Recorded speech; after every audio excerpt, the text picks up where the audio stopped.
Hey, what's going on, Guardians? My name is TheBlackLink, and today, or rather tonight, is September 13th, 2018, a Thursday. And you all know what that means. It's time for the Bungie Weekly Blog, This Week at Bungie. And it is the last one before the official drop of the Forsaken raid, Last Wish in the Dreaming City. There's a lot of excitement going on around the community, and as you can probably guess, the lion's share of this week's TWAB is dedicated to the raid and the rewards that you'll be getting if you can manage to walk away with the World Champ title of World's First. So let's go ahead and dive on into this week's TWAB and see what those raid rewards are going to entail. Now, of course, the raid goes live tomorrow, September 14th at 10 a.m. Pacific Time, 1 p.m. Eastern Time. And as usual, Bungie will be watching fire teams the world over to see which one is going to be able to complete the raid first. And this time around, there's going to be some really interesting rewards tied to this. Here's what they had to say. Last week, we showed you a preview of the new Raid World's First title belts. That's not the only thing we have lined up for the most hardcore raiders to immortalize their accomplishment.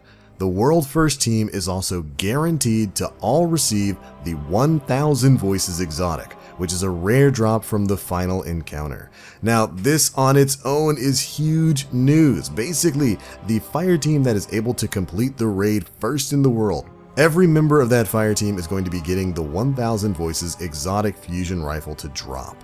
Which is kind of insane. I don't think we've ever had anything like that, where the raid exotic, the special exotic tied to the in-game raid, is going to be a guaranteed drop for everybody who can complete it first in the world. Really awesome incentive there for fire teams to get into the race and see if they can complete it first. Now, the 1000 Voices on its own is a really interesting fusion rifle. It comes with the ability Amkara's Eye, where charging this weapon unleashes a giant continuous beam of death.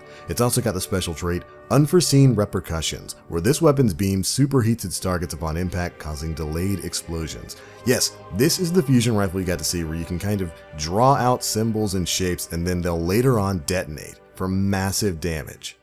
It's a really interesting weapon that we've seen some gameplay of in previous trailers and whatnot, and it's really cool that basically everybody who gets World First is going to be getting their hands on this weapon guaranteed. It'd be like if every Guardian on the World's First team for Vault of Glass got their hands on the Vex Mythic Last. And again, is definitely a great incentive for those teams out there to stick it out.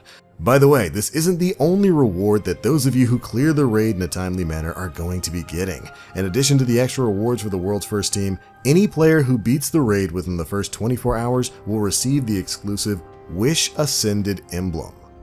And we get a great look at it here. It's a really cool looking emblem and will serve as a nice extra prize for any Guardians who can complete the raid within the first day. But that's not all. Any player who beats the last wish before 10 a.m. Pacific Time on Tuesday, September 18th, 2018 will have access to a personalized Last Wish raid jacket available for purchase through the Bungie Rewards program.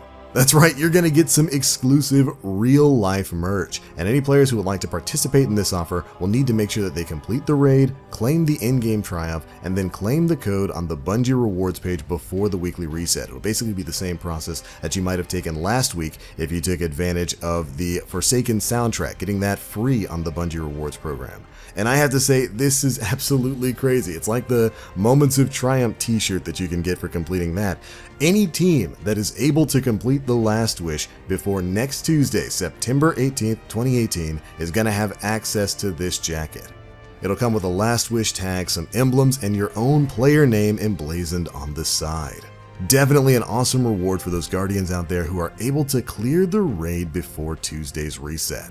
I've got to say, Bungie's really kind of pulling out all the stops for incentivizing people to try and get that World's First title this time around. I personally wasn't that interested in going for World's First. I was going to take things nice and slow, even though I'm above 530. But now I might just have to squeeze out all the extra bits of power I can get in order to see if I can get this done before next Tuesday so that I can secure one of these jackets. Really interesting overall move by Bungie. But maybe you're a Guardian out there who's not that interested in raid stuff. Maybe you're more of a PvP type Guardian. Well, no worries, we've got stuff for you too, because next week, starting on Tuesday, September 18th and going until Tuesday, September 25th, the Iron Banner is returning. That's right, this is going to be the first Iron Banner of Destiny 2 Year 2, Season 4. And of course, it's going to be a very different Iron Banner this time around. We've already got the change to the sandbox in PvP. Destiny 2 Crucible is a lot different now than it was a month or so ago. And the Iron Banner event itself is also going to be seeing, of course, some big changes. First and foremost, you are now in an arms race with the Guardians you face off against, so make sure you equip your most powerful gear because power matters in Iron Banner once again. Higher light Guardians are going to have a distinct advantage against lower light Guardians, just like the Iron Banner had back in Destiny 1. But that's not all. Enabling power advantages is not the only change coming to Iron Banner. Lord Saladin will present 7 weekly bounties for you to complete. Each bounty rewards you with an Iron Banner themed reward, and 2 of these bounties in particular grant powerful rewards. There are no exceptions. All Iron Banner themed weapons and armor have the chance to be rewarded when bounties are completed. Additionally, of course, the original Iron Lord will also be offering armor for direct purchase, as well as 2 weapons with unique rolls per event. You can gain access to purchase these items by completing their associated bounties, and then we get this awesome screen of what the new Iron Banner vendor screen is going to look like. Of course, Lord Saladin is returning. We've got the new bounties as well as the new weapons and armor that you'll be able to purchase throughout the course of the event. Now, I've got to say, I'm loving these changes. I'm really excited for Iron Banner this time around because I've really been enjoying the Crucible for the past couple of weeks. I think this tournament's going to be great. I'm glad that these bounties, at least a few of them, are going to be dropping powerful gear. I kind of wish all 7 were dropping powerful gear. But as usual, we've got a lot of new stuff to look forward to within the Iron Banner this time around. Now, they go on to say that if you've got tokens left over from Season 3, these may be redeemed in Season 4 for reputation packages. As with bounties, all Iron Banner themed weapons and armor may be earned through reputation packages from Lord Saladin. And finally, to wrap up rewards, post-match drops are also returning to Iron Banner. Both Crucible and Iron Banner rewards will drop at match completion. There's no word on whether or not those drops will be power level appropriate. I would venture to say that's probably not going to be the case given the way normal Crucible works. But we get some great looks at the new Iron Banner armor set as well as a few of the new Iron Banner weapons, including the new Iron Banner grenade launcher as well as what looks to be an Iron Banner scout rifle. The new set looks pretty good. It's got kind of a rusted out theme to it. And I know personally I can't wait to get my hands on some of this stuff. For me, it feels good to actually want to run through the Iron Banner once again. Alright, moving on from there, we have a section within the TWAB that's basically dedicated to the many artists who have contributed to Destiny 2 Forsaken. There's no real news in this section, but I really wanted to bring to attention the work that some of the artists there working at Bungie have done. And we get some great concept art pieces from all kinds of things, from the Dreaming City to Cade 6 and its battle-worn head. The visual design in Destiny 2 Forsaken is absolutely fantastic. And they leave links to the ArtStation pages for a lot of these artists within the TWAB. I would definitely recommend that you go in, you check out some of their other work because they did great stuff when it comes to detail. And finally, next week we're going to be getting yet another hotfix in hotfix 2.0.3. We get a very short preview on some of the issues being addressed. First up, they're fixing an issue that impacted weapon recoil on PC. They fixed an issue where the Traveler's Chosen sidearm had no dismantle or vault functionality, you were just kind of stuck with it, and also the Traveler's Chosen will appear as the damaged version in the character inventory once this change is live. They're fixing an issue where daily clan bounties were not rotating properly each day.